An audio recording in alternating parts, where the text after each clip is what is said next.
other people can come in as they want. So actually, that was one of the pieces of trivia that I wanted to talk about this evening. And that, I mean, it's like one piece of trivia, and that is the Hatha Yoga Pradipika is the title of most of the books. And really, Hatha was never in the title. A long time ago, it was just called the Pradipika or the Yoga Pradipika.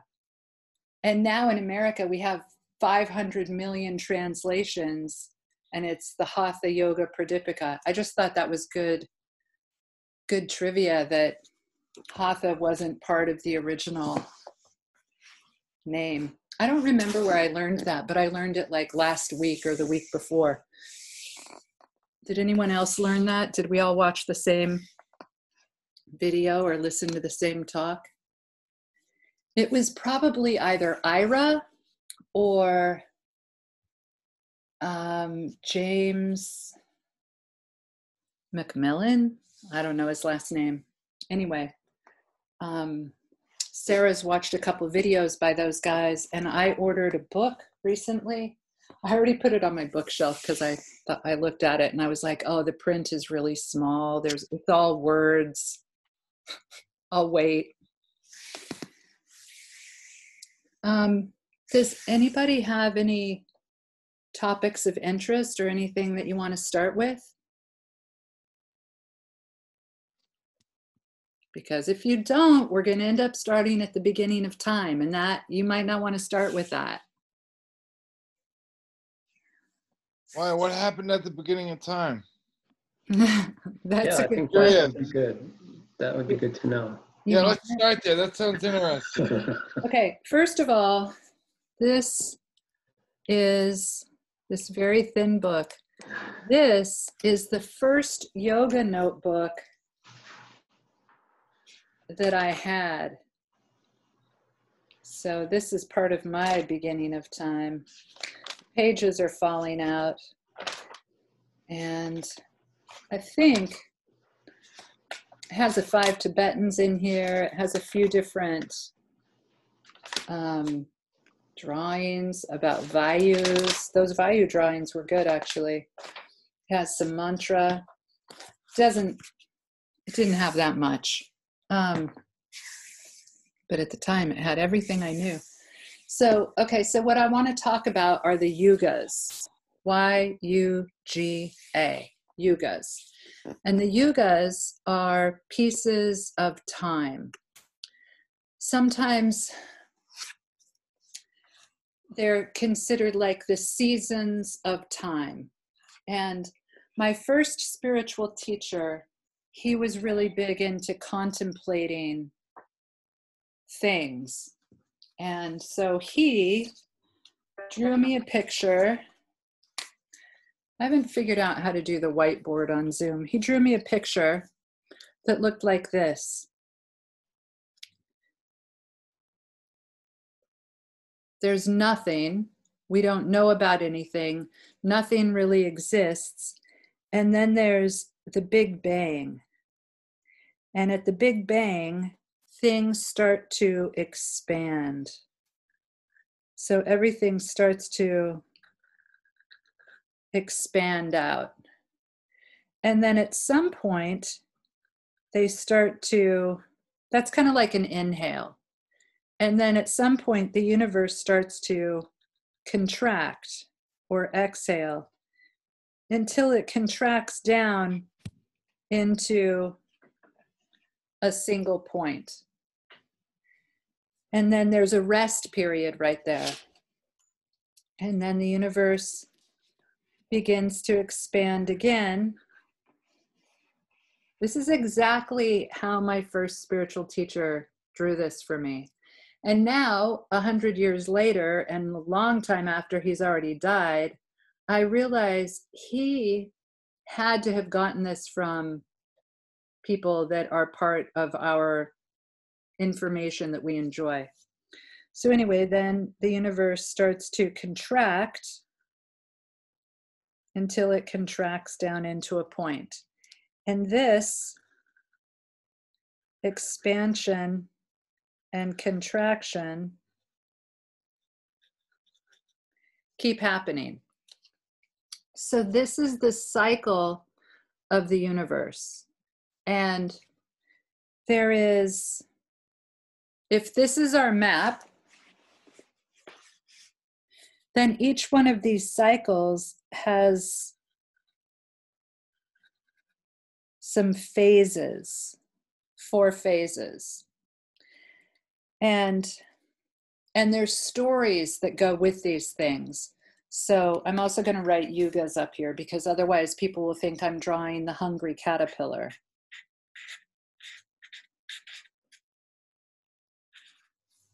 That was funny, right? You guys know about the hungry caterpillar. Anyway, so if this is how you're looking at the universe, expansion, expansion, expansion, and then contraction, then these slices go through it. And when the universe goes from nothing to barely expanding, it's called Saatva Yoga, S-A-T-V-A, Saatva Yoga. And that first yuga, everything is, I'm also going to look yuga up.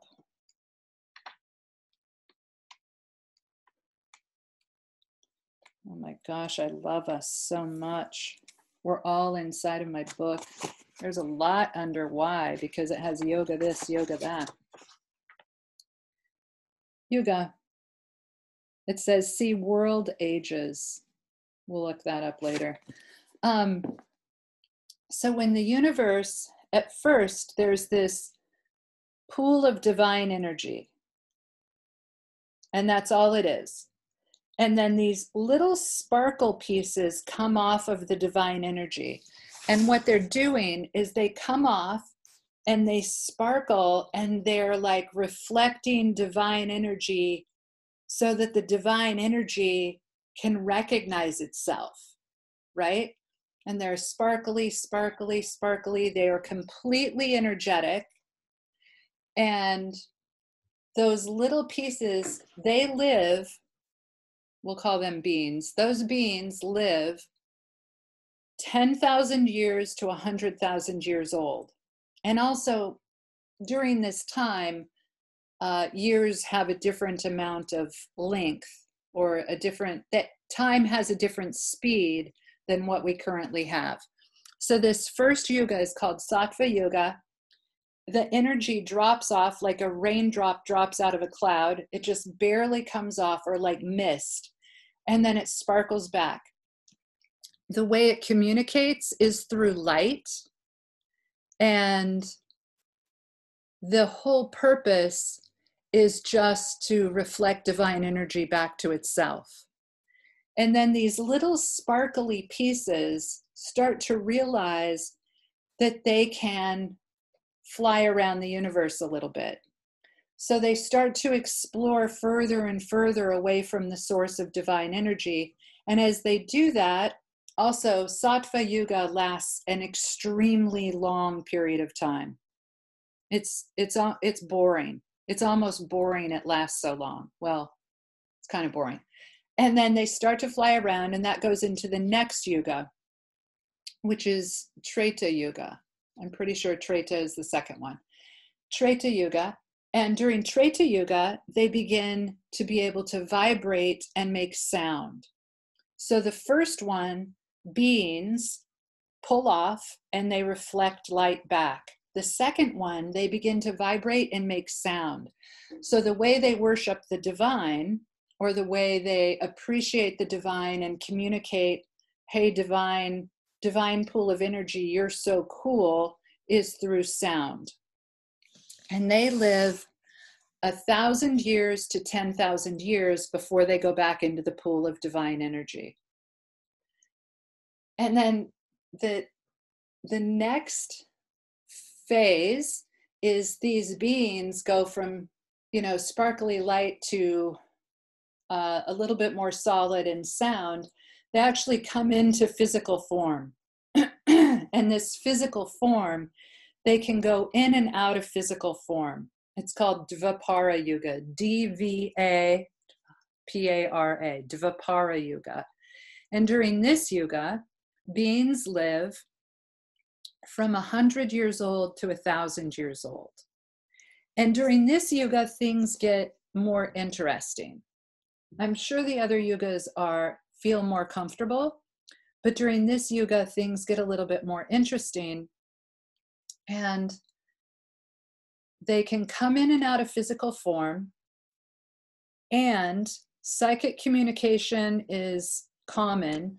A lot of the magical things that you hear about, like telekinesis and being able to know what's going on far away without actually physically going there, those things are all happening pretty easily in this yuga. This yuga lasts for a long period of time, and the further that we go into this time frame, the further we go into this yuga, the more physically grounded people become. And near the end of that yuga, they start realizing that things are kind of going downhill and things are getting a little bit dark. So at the end of this yuga, leaders start to emerge. And most leaders are good, but people realize that they can do things like steal or lie or be greedy or want something and get it. And they also realize that they can influence other people. And this being able to influence other people, it's a little bit karmically sticky, even if it seems good.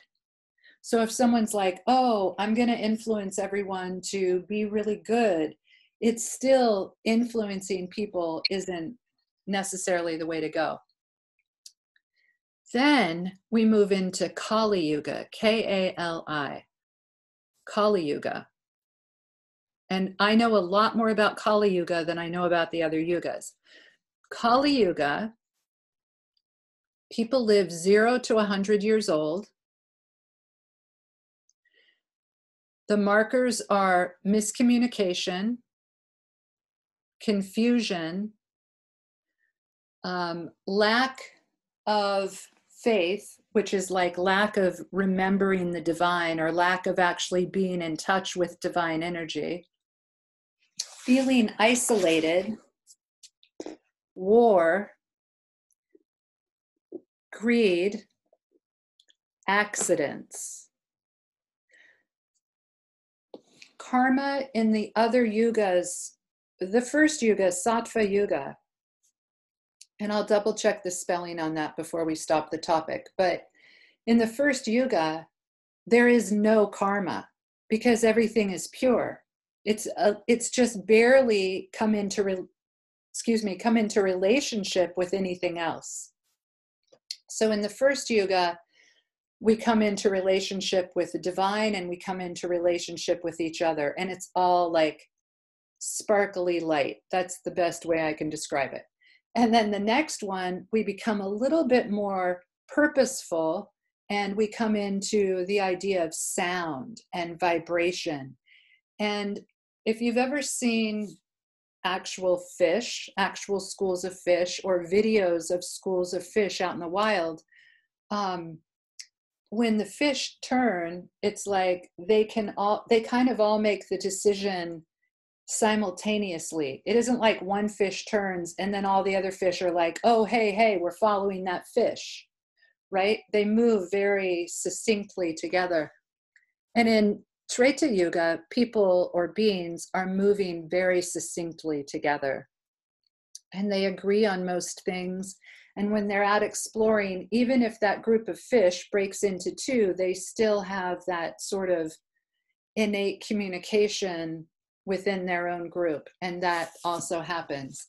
And then during Vapara Yuga, people are kind of anchored. They have what we would consider magical abilities or special abilities, but they're fairly well anchored. And leaders start to emerge, and the places that people live are designed with nature. So we really start to integrate with nature and respect it and love it and get along with it really, really well. There's some city somewhere that people have dug up, archaeologists have dug up, and they realized that every once in a while in these streets, there would be like a cubby hole. And I don't know, it was like 9 feet square or something just off the side of the street. And they couldn't figure out what they were. And then they figured out that the evening winds would come through and blow all of the trash and leaves into these cubby holes. So the people who were cleaning the street, they didn't have to clean the whole street. They could just go in and clean the cubby holes where everything accumulated. And they had them arranged for the different winds during the different times of years, or different time of year during, you know, in this amazing city. Anyway, so we used to get along really well with the forces of nature, and karma was pretty direct. So if you did something a little bit out of sorts, you would know as soon as the karma kind of fixed that. And things were very purposeful, and accidents were very, very rare. Now we're back to Kali Yuga. That was just like a review. So Kali Yuga, confusion, miscommunication, accidents, the ability to lie to other people, to straight-faced not tell the truth. Those are all markers. And the other thing about Kali Yuga is karma is indirect. So when something happens, we might not be able to understand why it's happening. And of course, there's a million examples of that, you know, like mostly, here's an example. Why are some people so wealthy? Why do some people inherit so much family money? Why do some people, like, why do children ever get sick? That doesn't make any sense. It's not logical, and it doesn't really follow the rules of any of the previous yugas. So during Kali Yuga, you might recognize where I actually kind of think we are. During Kali Yuga, every single person alive is part great, part good, and part not great, or part, you know, not pure. And it's the only yuga where each individual has the capacity to be good and bad, not only within themselves and their whole life, but like within thoughts that follow one another. So we can have really generous thoughts, and then we can have really selfish thoughts, and that doesn't make our head blow up, right? We just think, oh, you know, oh, I thought of this, oh, I thought of that. Another thing about Kali Yuga is, in this mix of everyone is part good and everyone is part not good, the key about Kali Yuga is that you can erase karma very easily. Because during Kali Yuga, everything is so messy that if you do anything altruistic, or if you do anything that's nice and you're not expecting a reward for it, you know, like if you do anything selflessly, it really cleans up the karma. That's like the only bonus I know of for Kali Yuga. Okay, so now you have an idea about the 4 yugas. They're kind of like the 4 seasons. And some people think, like my original teacher, that everything is perfectly still, nothing exists, and then this little pool of divine energy comes into existence. It just, like the Big Bang, it just comes into existence. And then the universe is expanding, expanding, expanding, expanding, expanding, and then it contracts, contracts, contracts, until it contracts down into nothing. And then there's a rest place. I asked Milk Baba about the yugas, and he said that this is correct, that we like come out and then we crash into nothing, and then we come out and we crash into nothing. However, I've also heard that it could go like this. It could go Saatva Yuga, Treta Yuga, Vapara Yuga, Kali Yuga, Vapara Yuga, Treta Yuga, Saatva Yoga, Saatva Yuga, Treta Yuga, Vapara Yuga, Kali Yuga, Vapara Yuga, Treta Yuga, Saatva Yuga. So it could go up and down like a wave. And at one point, a long time ago in teacher training, I drew this wave out on a whiteboard, and I had everyone come up and put a dot where they thought we were. And most people's dots were like way down at the base of Kali Yuga. And my dot was like definitely on the way out of Kali Yuga. And a couple people had dots like we're just now getting into Kali Yuga. So another thing about Kali Yuga is nothing is known for sure. All calculations are incorrect. They're good enough and they're correct for where we are, but there isn't pure, no mistakes in math and in calculations. So even the calculations of the yugas during Kali Yuga are incorrect.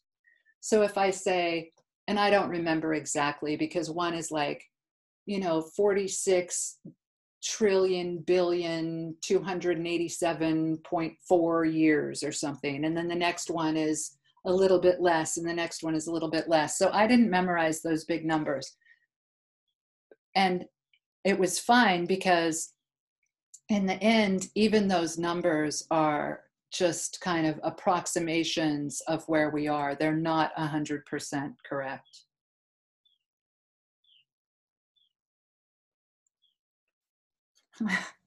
So those are the yugas, and those are where we started. And whether or not you think we expand, and then at the end of Kali Yuga, everything comes crashing down to nothing, and then we pause. Well, we don't, because nothing exists. But maybe there's a pause. Whether you think that is how the cycle works, or whether you think it's more like the seasons in the world, those are both pretty legitimate and historical maps. And I think that most of the traditional people really think it ends. And a cool thing is scientists recently figured out that right after the Big Bang, they didn't know this, but right after the Big Bang happened, and then there was a pause. And scientists are like, we have no idea why it like expanded out so kind of ferociously and then just paused for quite a while. And I was like, oh my gosh, that's Saatva Yoga. That pause where it's just us reflecting the divine energy back to the divine. I bet that pause is Saatva Yoga. Okay, can I tell you one more thing? The story that kind of goes along with the yugas doesn't mention the yugas, and that is that Vishnu is asleep.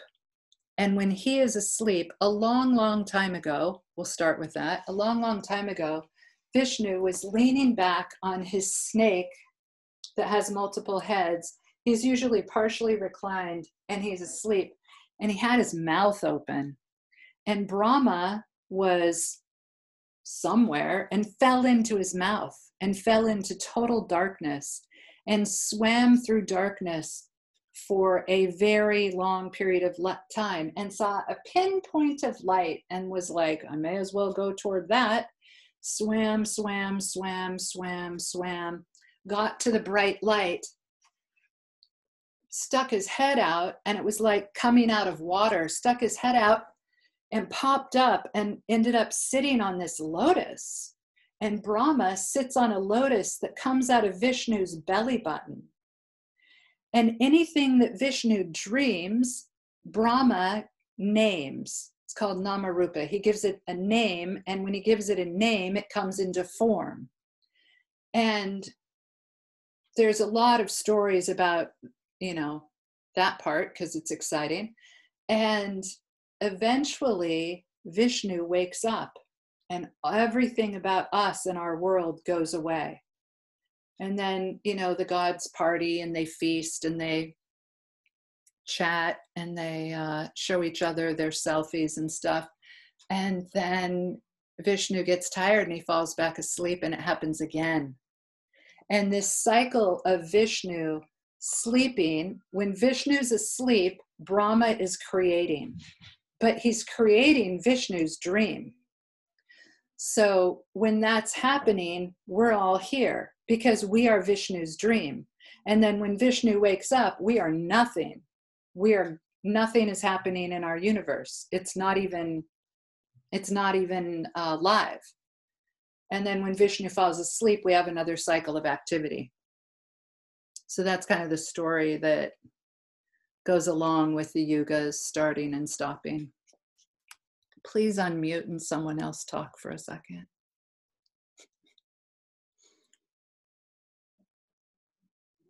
Kathy, the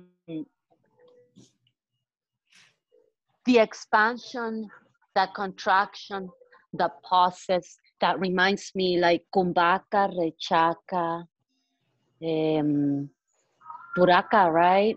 Yeah. So it's like the same cycle of breath. That's so interesting. Inhaling and exhaling. And the pauses, right? Yeah. Mm-hmm. The holds. Yeah. The holds.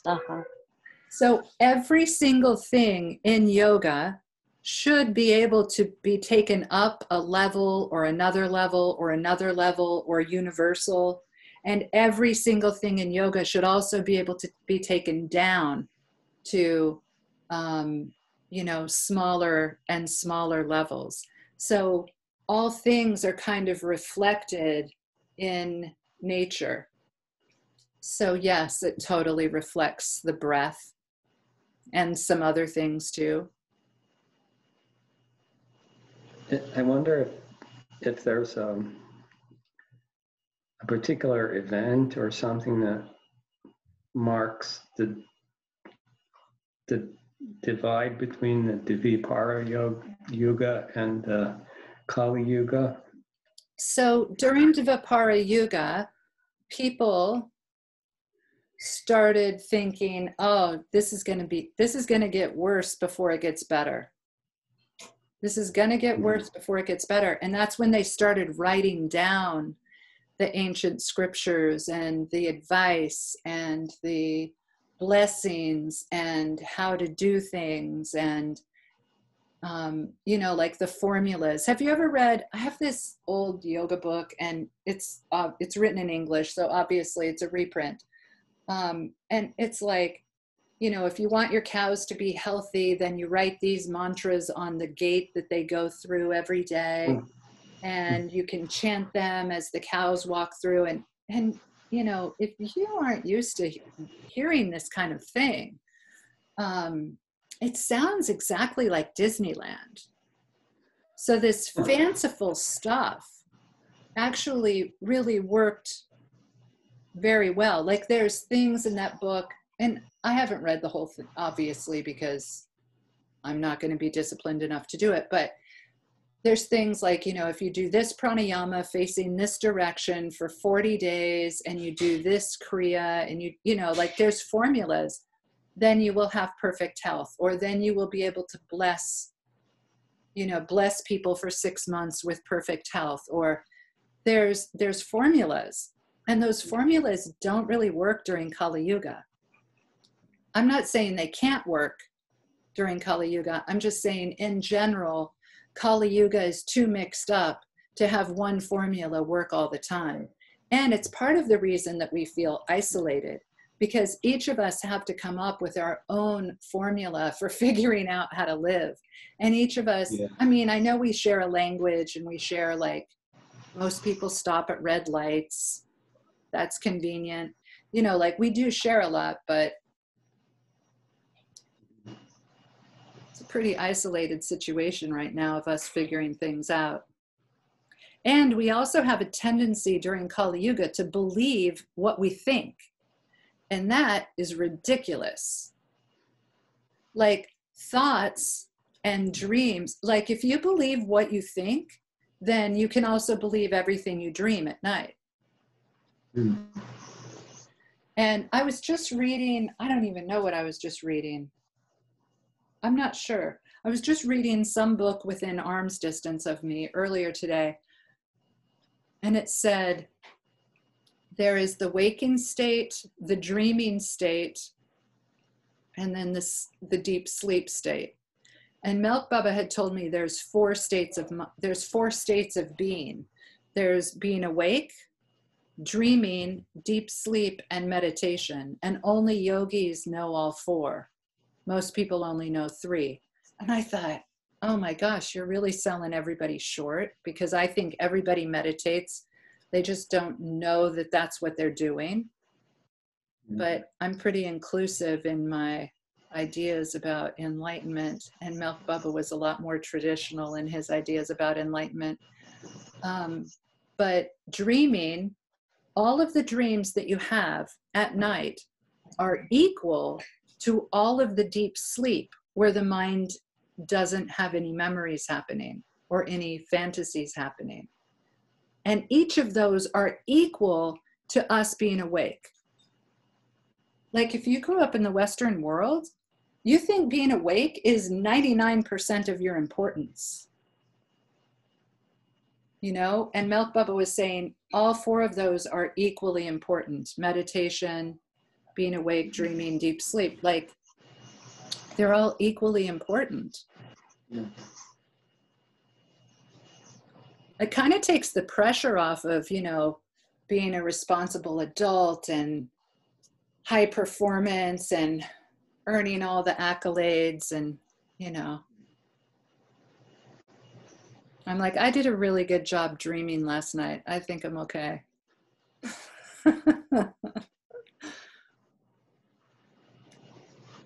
Yeah. Anyway, those are the yugas.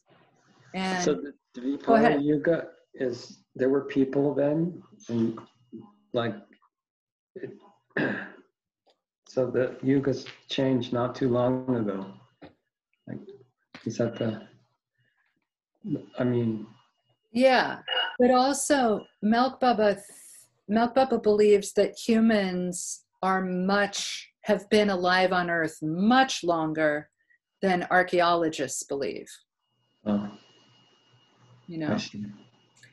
And Milk Baba was very into Ram, and Sita, and Lakshmana, and Hanuman, and the Ramayana.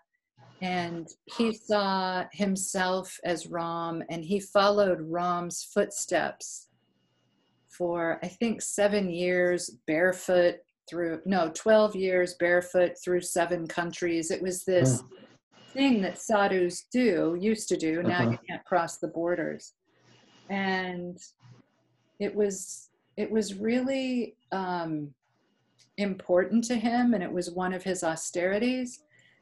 And he felt like perhaps the land bridge between India and Sri Lanka, that now they've discovered, you know, from like flying airplanes over the top and looking down or whatever, but it's underwater. But that's part of the story in the Ramayana, is this land bridge. So it's really interesting how things that are fanciful, sometimes we find them in science. And he was saying that the monkeys in the Ramayana are described as having incredibly short tails. And some people think that the monkeys that helped build the land bridge were humans. And that the gods and goddesses lived in all of the places that the stories are about that they lived. Like that's, you know, that's fact. For Milk Baba, that was pure fact. Mm-hmm. Interesting. Or the humans were monkeys. Fun, yeah, fun to think about. And if we are the monkeys that helped build the land bridge, if we're from that group of monkeys, then we're doing great. I feel like when I learned about the yugas, it took all the pressure off.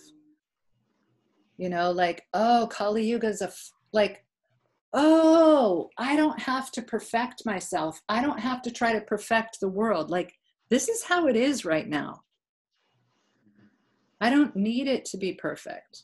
I can't make it perfect. It's not the time of perfection. It's the time of chaos and confusion and miscommunication and misunderstanding. And if I'm lucky, that's as bad as it gets. Isolation, you know. Anyway, so yeah. Anybody else have anything you want to add for the yugas?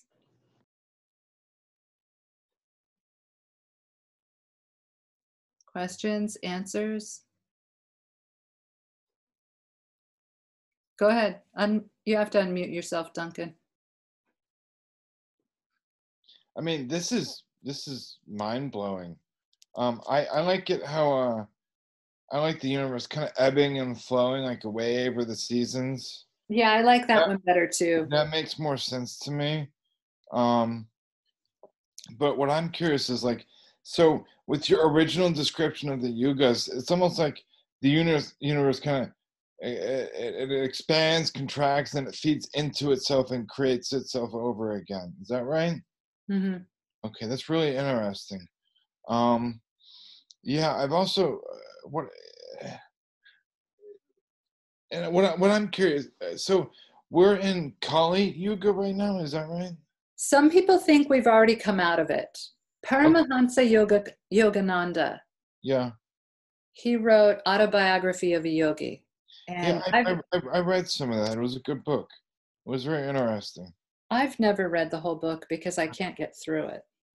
Right.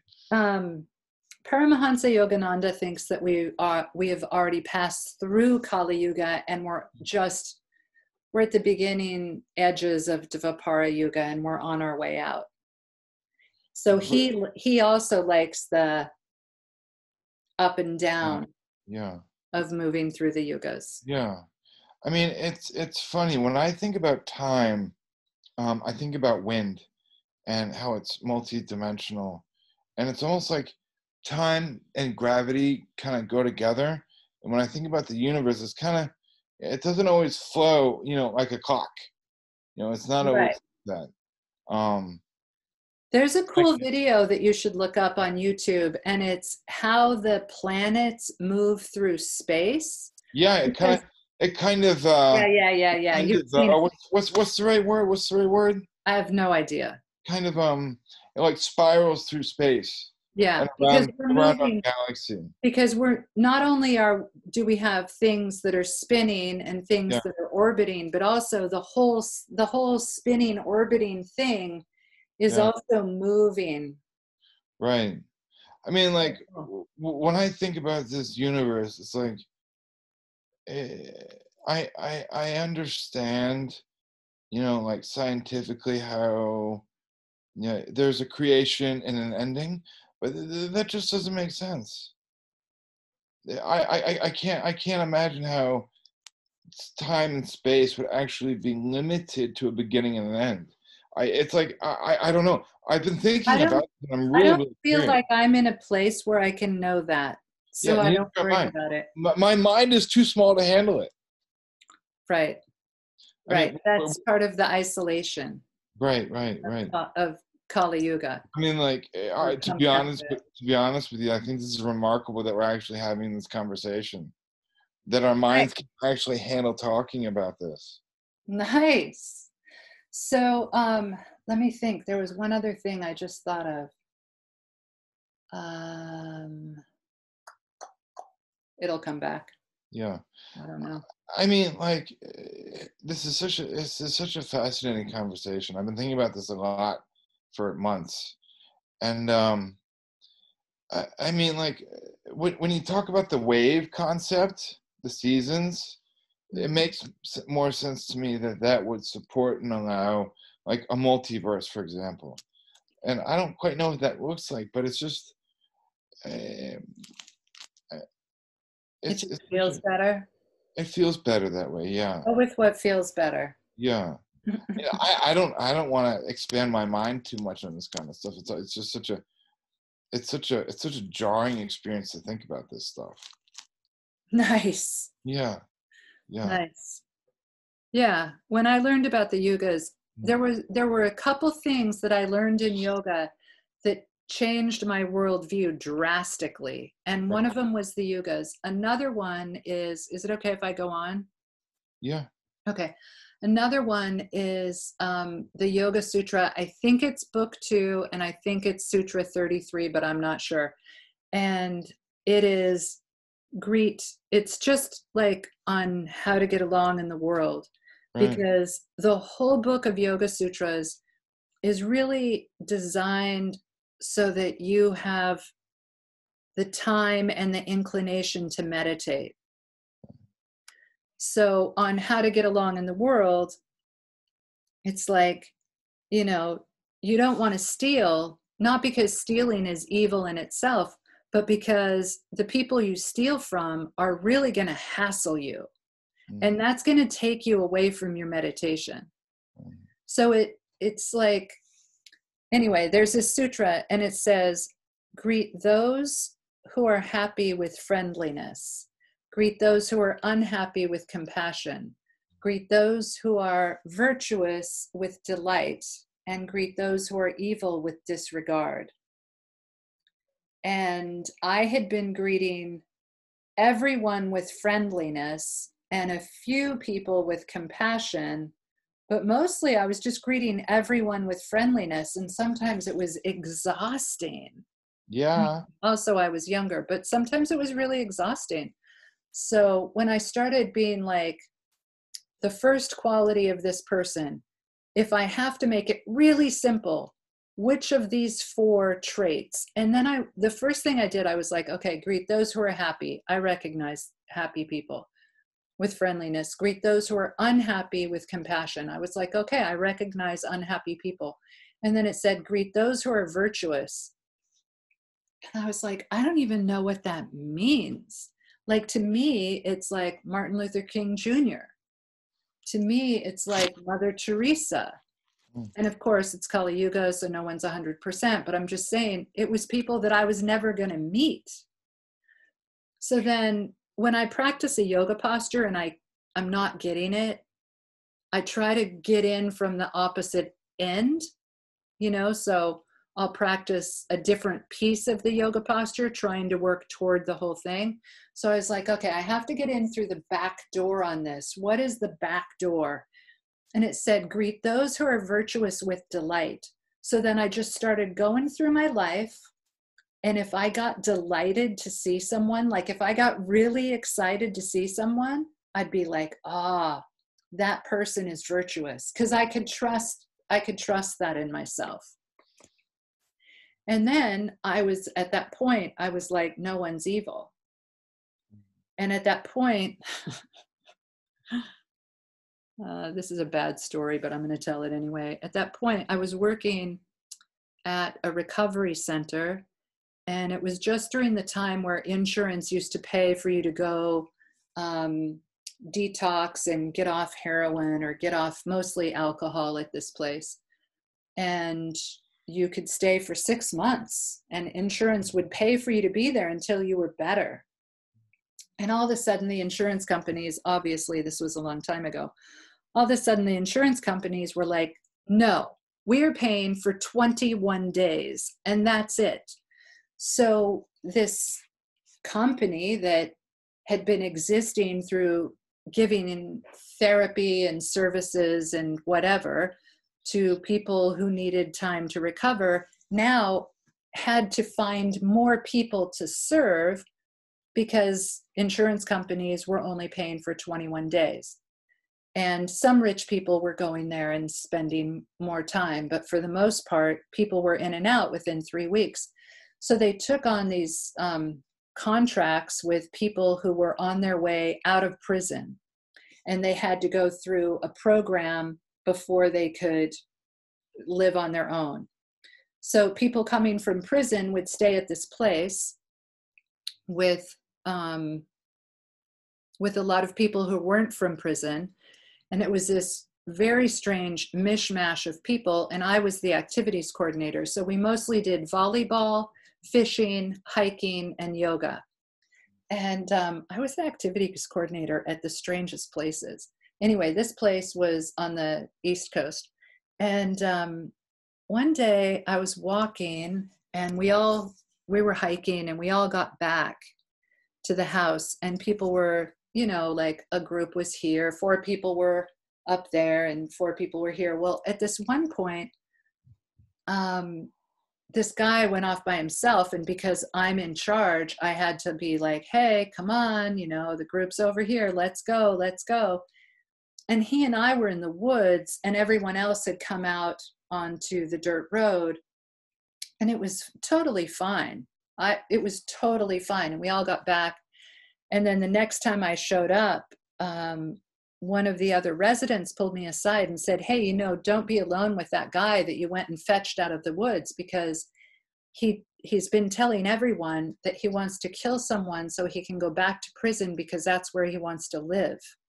And I was like, oh my gosh. And apparently the staff knew about this and no one informed me. So then I quit because I felt like no one was protecting me. Not no one, but the people who should have been sharing information with me weren't. So, and I didn't even know, like, I mean, I knew, but it wasn't ever given to me like, oh, this person's new. They're, you know, they're coming from this situation or that situation. Because again, we were kind of pretending like no one's evil. That's the closest I've ever gotten to someone who didn't see me at all for who I was and might have, you know, tried to off me. Anyway, he had been in prison for murder previously. So, but nothing happened. And I felt like I don't need to do this for that small amount of money. I wonder how much money I would have taken to keep doing that job. I think that's always a funny question. Because so many things have a price, you know? Yeah. Like if they said, we're going to pay you $100,000 a year, I would have been like, I've got it. I probably would have bribed that guy. I would have been like, hey, I'll give you $50 if you come out here with all the rest of the people. So I've learned something. Am I on mute? I've learned something that treating people with disregard has, for me personally, has been the hardest lesson of all 4 of those. Yeah. Yeah. I mean, I don't want to see evil in the world. I want to. Part of what I've been all about since I was a kid was taking people for their face value, being right. You know, respectful of people. Right. But like, treating people with disregard who are evil has been.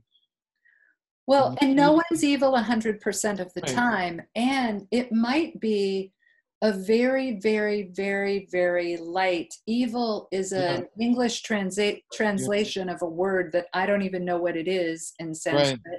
Right. And it might be a very light thing, like if you're around someone and when you're finished, you feel tired. Yeah.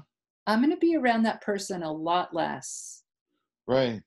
Because they're just like, I get tired from being around them.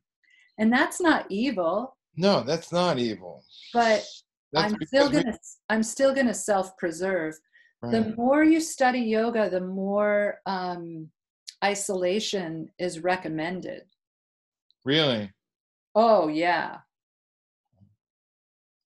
Yeah, because then you can meditate all the time. Right. Yeah. Well, what I'm trying to say about disregard is that it actually feels kind of like self-protecting. Yeah. Yeah. Or just staying focused. Right. Because if you get pulled off of your path by every single thing you see, you're never going to get to the grocery store before it closes. Right. You know? Right. So I got a question for you about the yugas. Go for it. So what cycle are we on? Which number? I can't even begin to guess, because I don't want to be the type of teacher that even uses the word teacher. So personally, I think that I am probably in Kali Yuga. Yeah. Hopefully right near the edge where I'm soon going to be in the next better place. Right. But from what I see around me, I feel like I'm very close to a great place. Like, I feel like from what I see in my daily life, things are really great. If I can stay away from the news and I can stay away from people who are bitter and, like that, how much of the yugas are actually just self-determined? Really? So you think the yugas are like individualized to each person? They're not supposed to be. Right. I don't have any, if I think that I'm in Kali Yuga, I have no clear way of telling anyone else where we are or how we're doing. Right. It's not my job at all. Right. It's not, like all of the maps of the chakras. Yeah. I love you, Maria, are cool, but they're just like helpful hints from other people. They're not supposed to be taken like, oh, this is the word. These are the chakras. Right. So there's no like. So the yamas, the niyamas, asana, and pranayama, other people can help you with. Right. You can have people that share it with you, whatever you want to call them. I've had many people that have said to me, not many, I've had a couple of people who have said to me, you are my disciple. And I'm like, that's so sweet. I'm like your toddler. You think I'm a toddler. I'm cool with that. Right? But I didn't become cultish where I was like, I'm going to sell my house and give you all the money. I'm going to only wear one color and, never cut my hair. I don't cut my hair, but that's my own personal choice. Everything, I feel like everything, especially in the West, is very individualized. Mm-hmm. So, where we think we are on that scale of information, that's still individualized.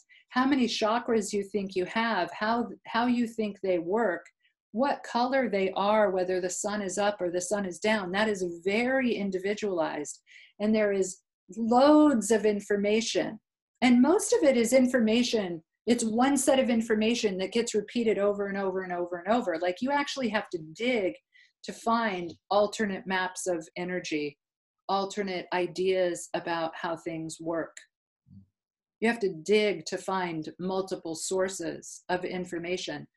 But any guru that is sharing, like, this is the chakras as our tradition believes them to be, or this is how my teacher taught me the chakras, so I'm going to teach it to you this way. All of that information, someone had to figure it out. And they figured it out for themselves. So really, it's only the first 4 limbs of Ashtanga Yoga that are shared. The last 4 limbs are independent study. Okay. And I know that we talk about it and we define it, and then we think by hearing about it that we've understood something, but it's direct experience that is the education. It's direct energy mapping that becomes your map of whatever you want to call it, the nadis or just the chakras, I don't know. But it all becomes very individualized. And it's fun. I have a bazillion books around here. I have many, many opinions on the chakras and on the nadis and on sound vibration and on health and on how to think and on how to behave.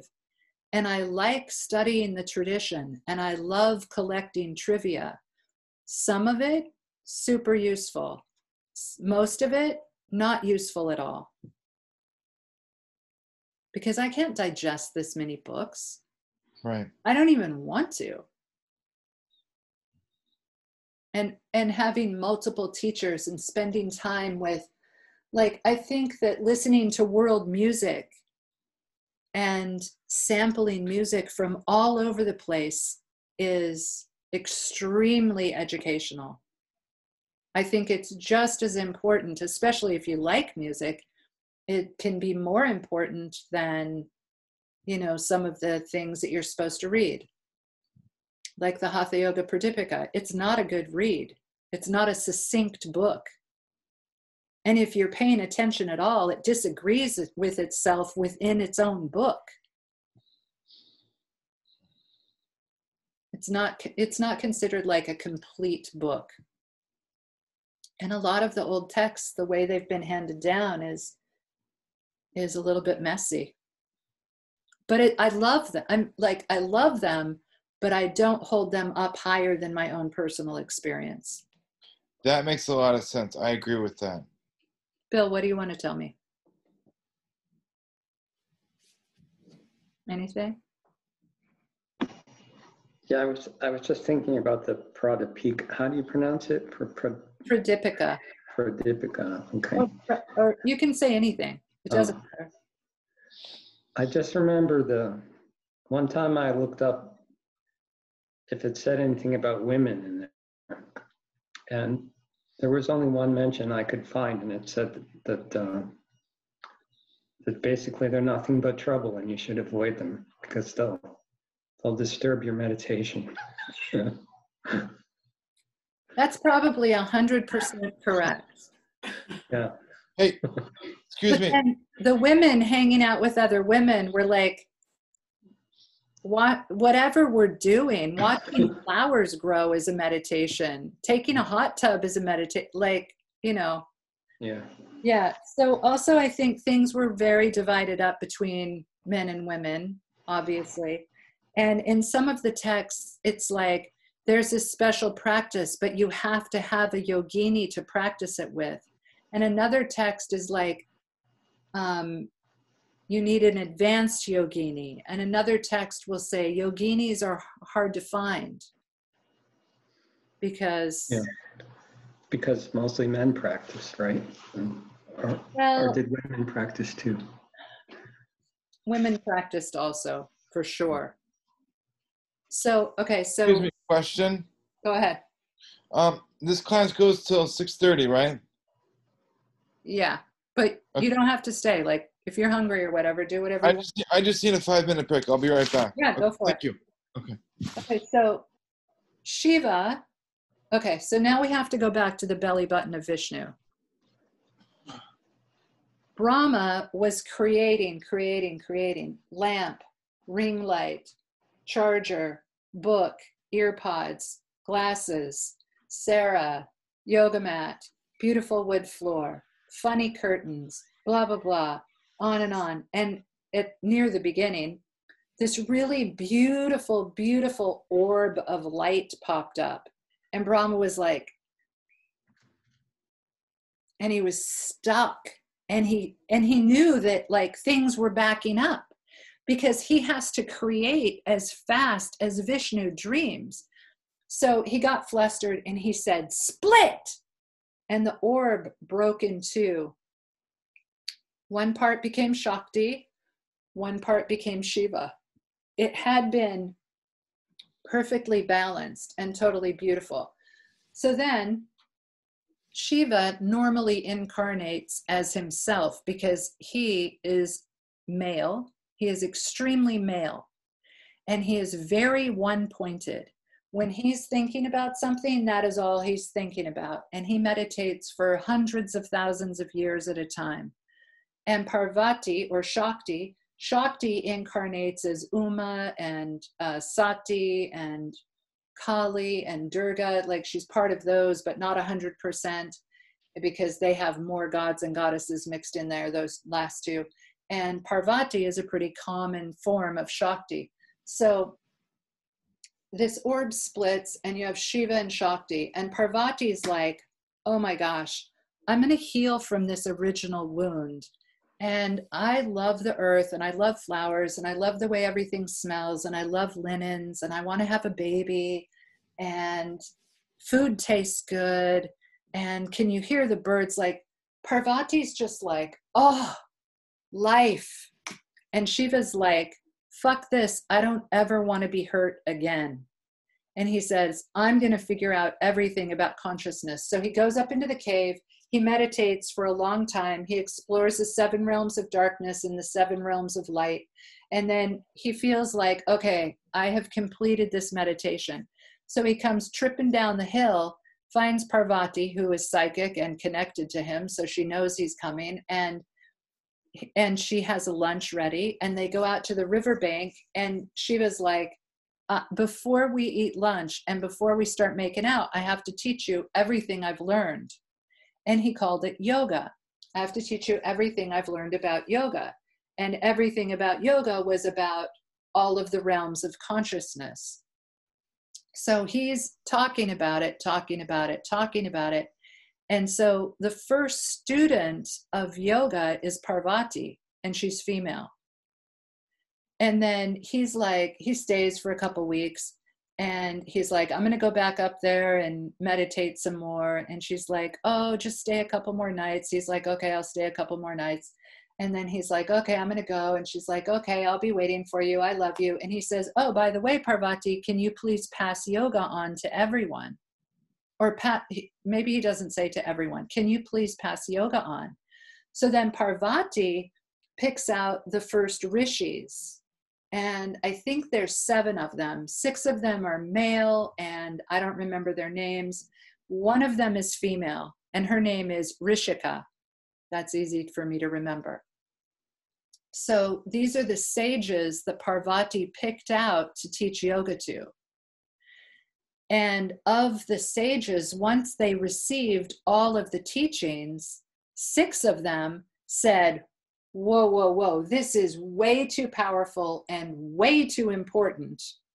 I think I'm going to take this information and go live in a cave and meditate and beam it down to the humans, because average people cannot handle this sort of intensity of consciousness or intensity of connectedness.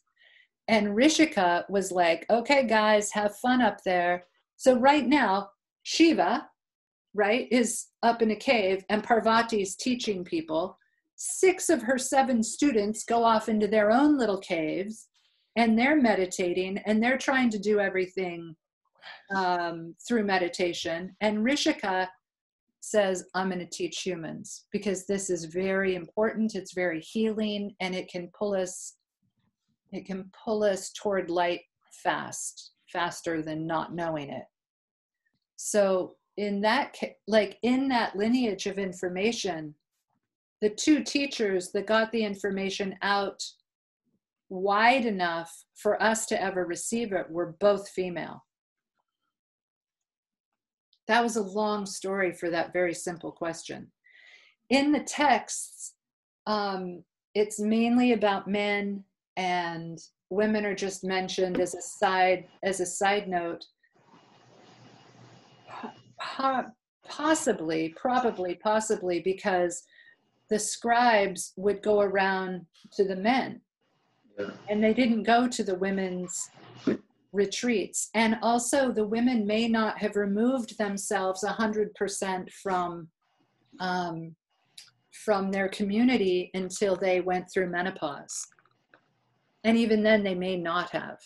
So the women were probably practicing a more integrated type of yoga, kind of like we do, where it's like, okay, I'm going to do yoga, and now I have to go to work. I see. Yeah. Thank you. Yeah. So actually, most of the information we have is from the women, and it looks like it's from the men. That's my take on it. But also, Shiva and Parvati, they're basically so connected that information is in both of them, and it's almost like there's not a difference between men and women. Uh-huh. But in the books there are, because of the historical time that they were written and how people got together and all of that.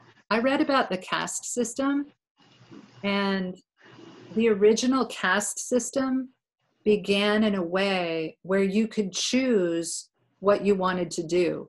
Did you want to be a laborer? Did you want to be a merchant? Did you want to be a warrior? Did you want to be like a scholar.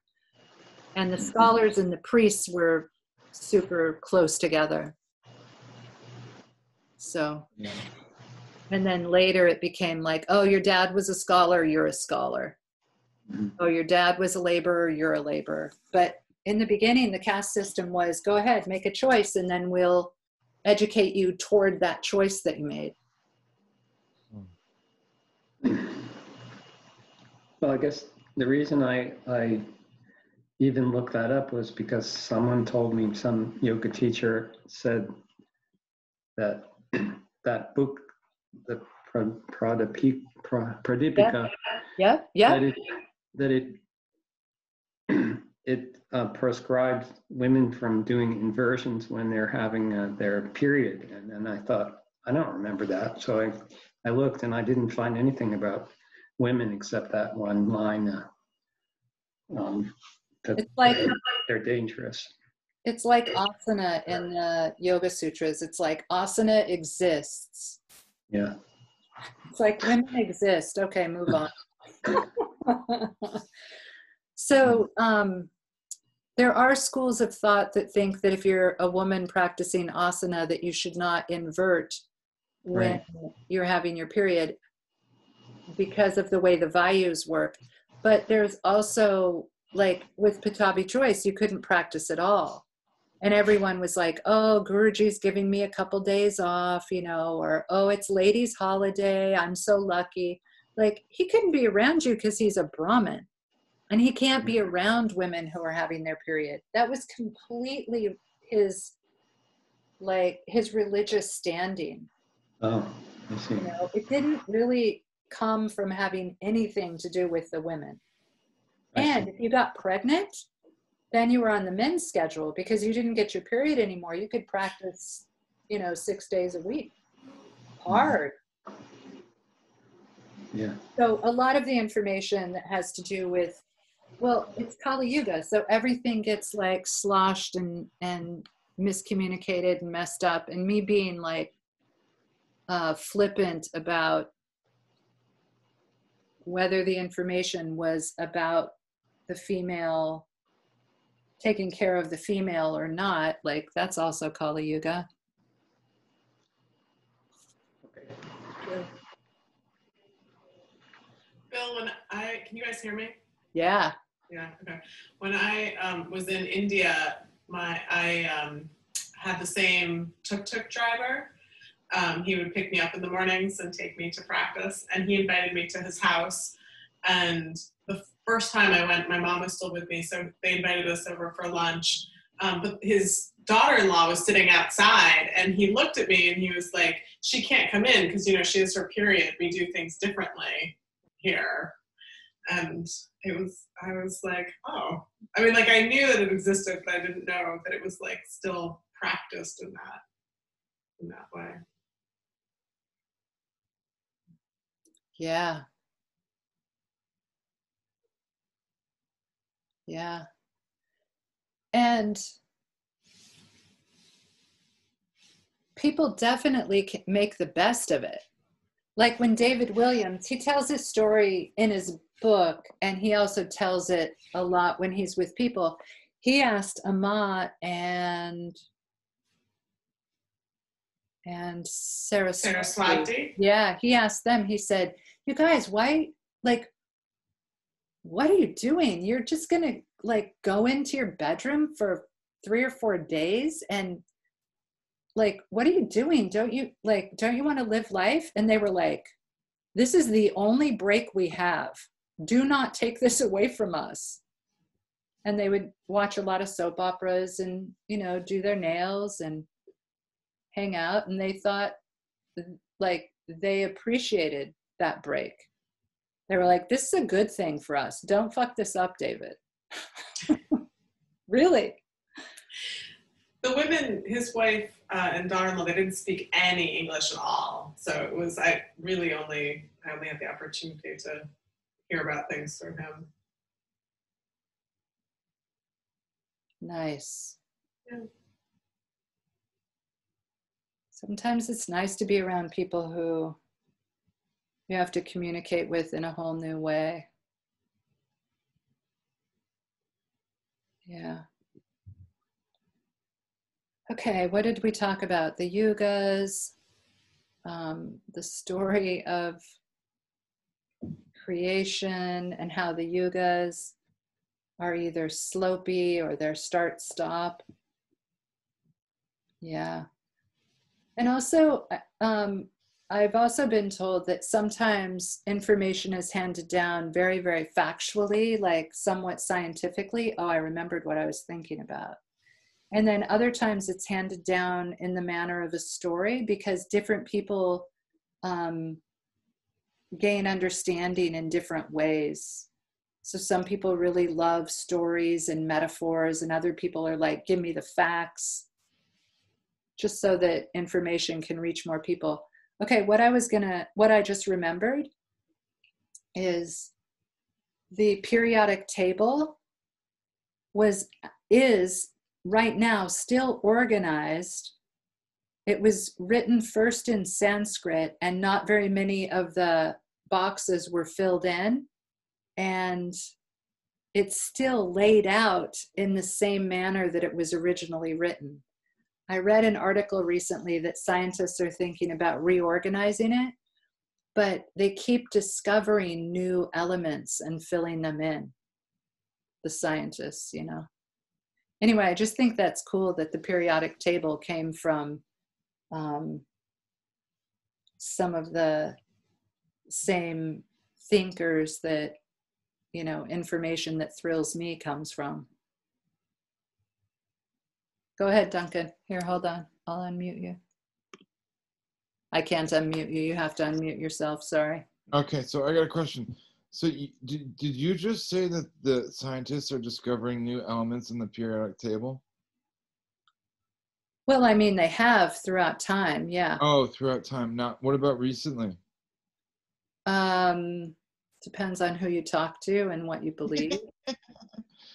Because I would love to get access to that. I'm curious about that kind of stuff. This is really cool. Yeah. There is just something, I think it was published this week or maybe last week, about Einsteinium. Mm-hmm. It's named after Einstein, and it's an atom that only exists for, I don't know, like a millionth of a second or something. It's not stable.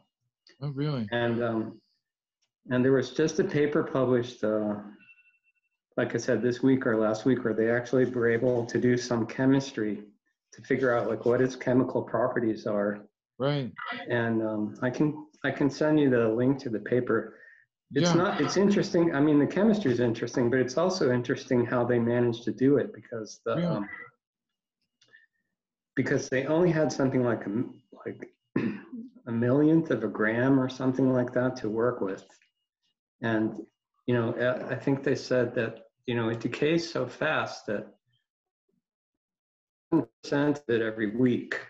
And they had to make all these arrangements to do their measurements while basically it was just disappearing in their lab while they were waiting to get set up, you know, so it's really interesting. That is so cool. Yeah, that is pretty cool. I'll send Kathy the link, and you can share it, I guess. We'll put it in the newsletter. Yeah, it's really fascinating. That's wow. awesome. So it was discovered a while ago, but then they just really knew nothing about its properties until this year. Yeah. Very cool. Because before you couldn't tell, I mean, you couldn't tell it was there until it was already gone. Mm-hmm. Yeah. Funny. Very cool. Any other topics? Anybody else have anything?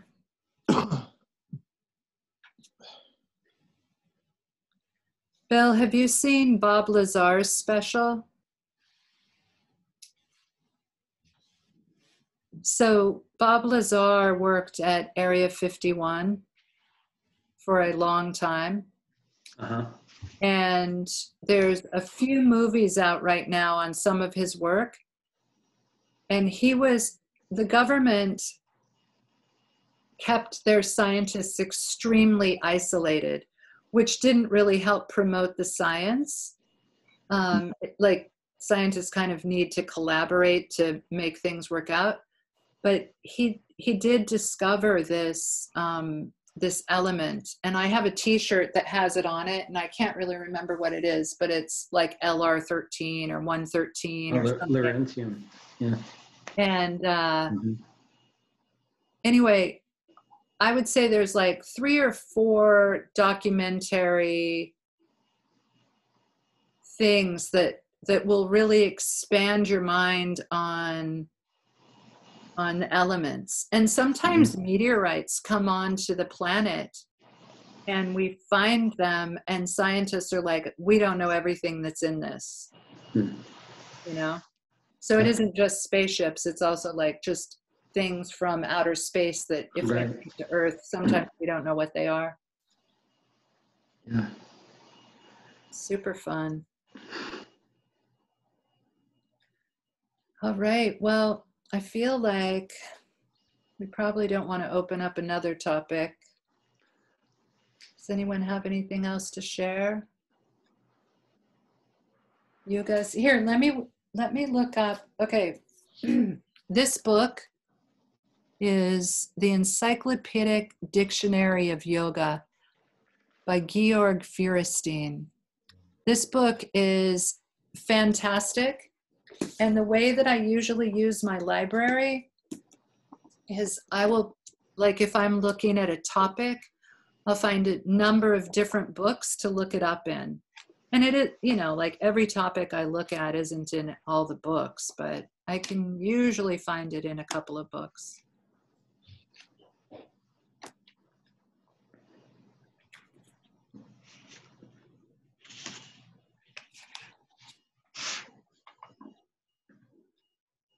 Okay, this is kind of weird. Under the letter W in this book, it only has things written in English. I'm going to read them to you. Waking consciousness, war, water, wisdom, witness, work, that's funny, world, and then world ages. I'm just going to read this. I don't think I've ever read this. Hindu chronology operates with vast time cycles. The manifest world is thought to depend for its existence on the life of the creator god Brahma. He is said to live for 100 Brahmic years, corresponding to 311,040,000,000,000,000. So that's like a million millions, I think. It's 311 million millions. The universe is created concurrently with his birth, and upon his death it vanishes completely. After a period of latency lasting 100 Brahmic years, a new Brahma springs forth from the divine, and with him a new universe. Thus the cycle of creation, sarga, and dissolution, pralaya, is repeated ad infinitum. There are also minor creations and dissolutions at the end of each Brahmic day and night, corresponding to 8,640,000,000 human years.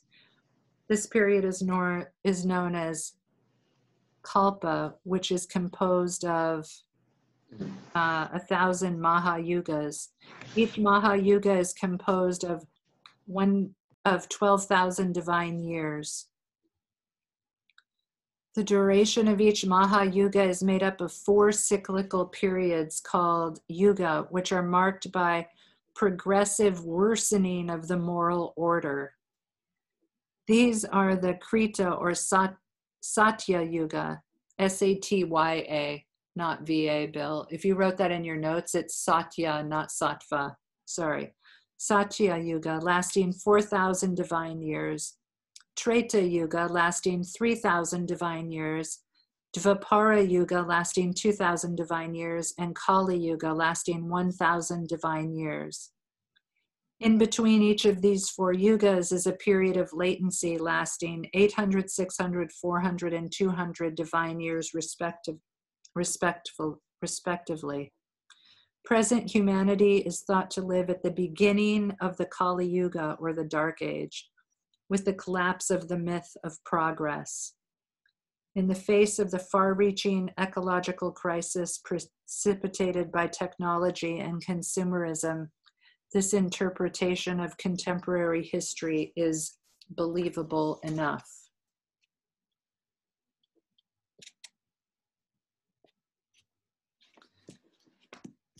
That was dry. All right. Thank you for coming. Thank you for having me. Thank you for doing study hall. Thank you, Kathy. Thank you, Have a good Amelia. night. Thank you, Bill. I love you. Sweet dreams. Thank you. Thank you. Thank you, Duncan. Thank you, Thank Sarah. you. Have a good night. Thank you. Love you Good guys. night. Bye.